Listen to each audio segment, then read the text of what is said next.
नमस्कार, आदाब, सत श्री अकाल। तो स्वागत है आपका अपने YouTube channel English with Sanju sir में। पिछली वीडियो में हमने पढ़ा था वर्ब्स के बारे में और इस वीडियो में हम जानेंगे एडवर्ब्स के बारे में। जैसे कि आपको पता ही होगा कि एडवर्ब हम उन्हें कहते हैं जो वर्ब्स को मॉडिफाई करती है या फिर वर्ब्स के बारे में और ज़्यादा बताते हैं। जिस तरीके से एडजेक्टिव जो है नाउन और प्रोनाउन के बारे में अधिक बताते थे या फिर उनको मॉडिफाइज करते थे, उसी तरह एडवर्ब जो है वर्ब्स को मॉडिफाई करता है। तो आइए जान लेते हैं एडवर्ब के बारे में कि ये क्या होते हैं, किस तरह से इनका यूज होता है और ये हम कितने प्रकार से इनको कर सकते हैं। तो दोस्तों, एडवर्ब्स के हमारे पास तीन टाइप्स है, जिसमें सबसे पहला हमारा सिंपल एडवर्ब्स है और दूसरा हमारा इंटरोगेटिव एडवर्ब्स और तीसरा हमारा रिलेटिव एडवर्ब्स है। तो सबसे पहले कर लेते हैं सिंपल एडवर्ब्स। सिंपल एडवर्ब्स क्या होते हैं, आइए देख लेते हैं। एडवर्ब्स ऑफ टाइम, जिसमें कि हमें टाइम के बारे में पता चलता है और किसी सेंटेंस में वो वर्ब को टाइम के रूप में मॉडिफाई करता है या फिर उसके बारे में और अधिक बताता है, उसको हम एडवर्ब्स ऑफ टाइम कहते हैं। जैसे now, then, before, after, ago, when, since, yet, still, soon, immediately, late, early, today. तो ये जो भी आप शब्द देख रहे हैं, इससे पता चल रहा है कि ये कहीं ना किसी तरीके से समय को संबोधित कर रहे हैं, टाइम के बारे में बता रहे हैं कि वो क्या टाइम है, किस तरीके से टाइम है। अगर हम इसको सेंटेंस में यूज करना चाहे तो हम इसको इस तरीके से सेंटेंस में यूज कर सकते हैं। जैसे ही विल कम सून, वह जल्दी आएगा। कैसे आएगा? जल्दी आएगा, जल्दी आएगा। तो वर्ब के बारे में बता रहा है या फिर वर्ब को मॉडिफाई कर रहा है कि वह कैसे आएगा। जैसे एक और एग्जांपल ले लीजिए, ही हैज अराइव्ड नाउ, कि वह अब पहुंच चुका है। तो नाउ जो है बता रहा है कि कब पहुंचा है, वो अब पहुंच चुका है। तो इस तरीके से हम इसके एग्जाम्पल ले ले। तो ध्यान देना है आपने, जहां भी ये शब्द इस तरीके के वर्ड आएंगे आपने समझ जाना है कि वो एडवर्ब्स ऑफ टाइम है। तो आइए अब देखते हैं एडवर्ब्स ऑफ प्लेस के बारे में।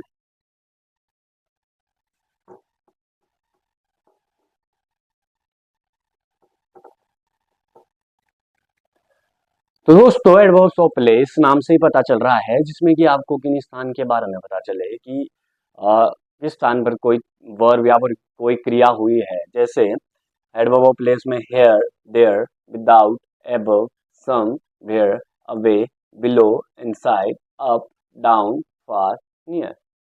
इस तरीके के जो शब्द है वो अगर किसी सेंटेंस में आ रहे हैं किसी वर्ब के बाद या फिर किसी वर्ब को मॉडिफाई कर रहे हैं तो हमारे पास एडवर्ब ऑफ प्लेस है। जैसे मैंने एक एग्जांपल देता हूँ, ही विल गो डाउन। इस तरीके से कोई एग्जांपल है हमारे पास। कोई और एग्जांपल ले लीजिए जिसमें कि वर्ब के बारे में और ज्यादा बता रहा है या फिर मॉडिफाई कर रहा है वर्ब को।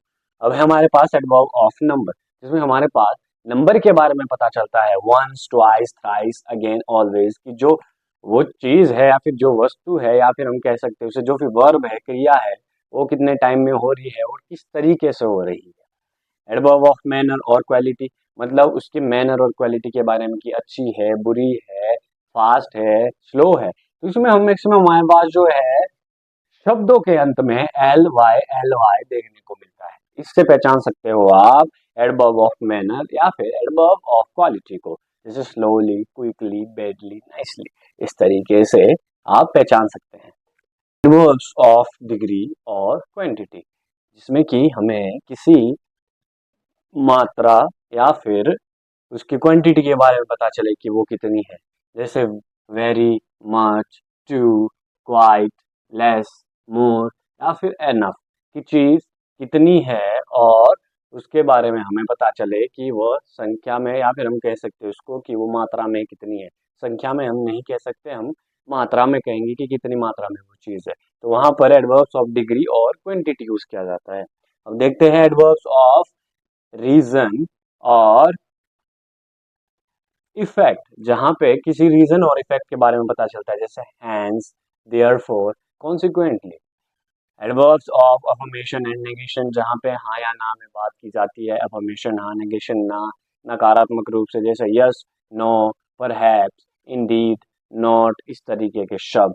एडवर्ब्स ऑफ कंपैरिजन, जहाँ पे किन्हीं चीजों के बीच में कंपैरिजन किया जाता है, कंपेयर किया जाता है किन्हीं चीजों को, वहां पर सो, एज और दो, इस तरह के वर्ड आ जाते हैं। तो ये थे हमारे पास सिंपल एडवर्ब्स के 8 टाइप्स। तो अब देखेंगे हम इंटेरोगेटिव एडवर्ब्स के बारे में।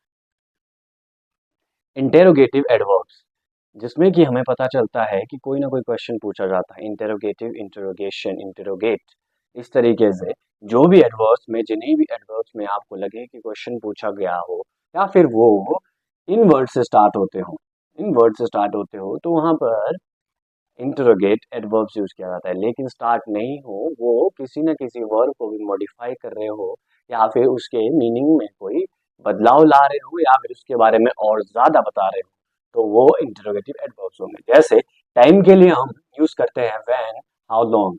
प्लेस के लिए यूज करते हैं वेयर, व्हेंस। मैनर ऑफ क्वालिटी के लिए हाउ। नंबर के लिए how many. Quantity of degree के लिए हाउ मच। और कॉज और रीजन के लिए करते हैं हम व्हाई यूज।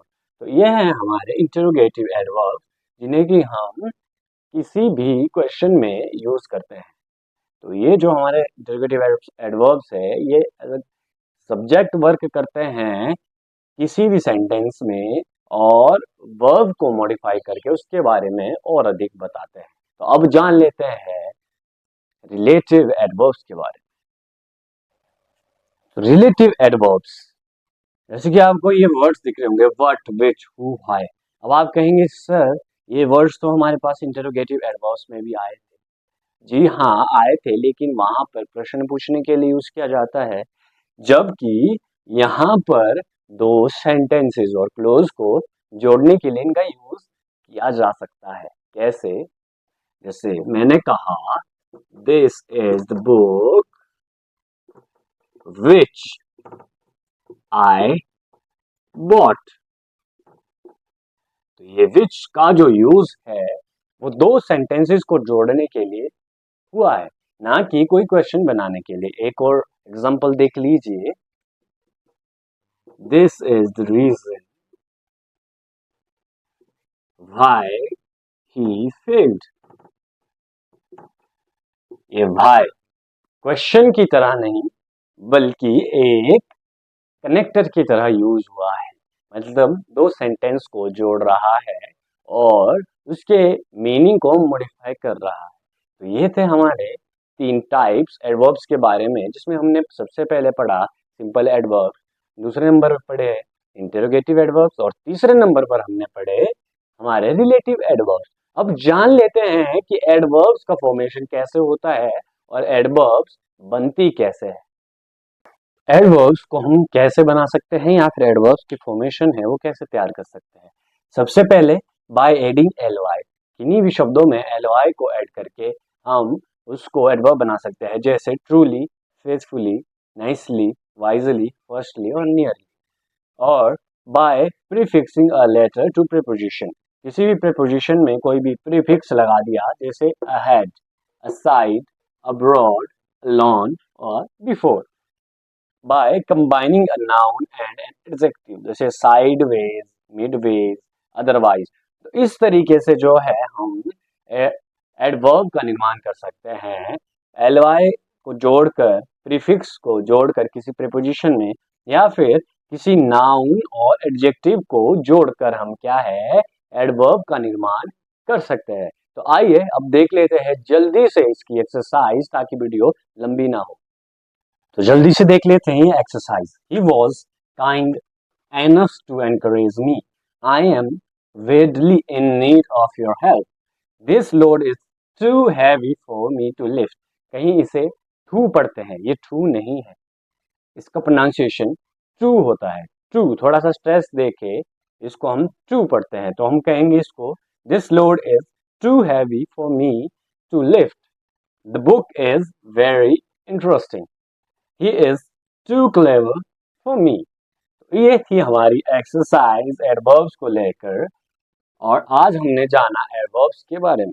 अगली वीडियो में होगा एक और पार्ट्स ऑफ स्पीच का पार्ट। तब तक आप बने रहिए इंग्लिश विद संजू सर में।